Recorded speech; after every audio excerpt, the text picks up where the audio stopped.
Salam, xoş gördük hər birinizi.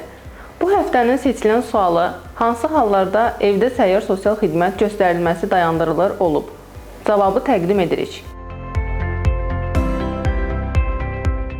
Azərbaycan Respublikası Nazirlər Kabinetinin 31 yanvar 2013-cü il tarixli 17 nömrəli qərarı ilə təsdiq edilmiş evdə səyyar sosial xidmətin göstərilməsi qaydasına əsasən sosial xidmət bu hallarda dayandırılır.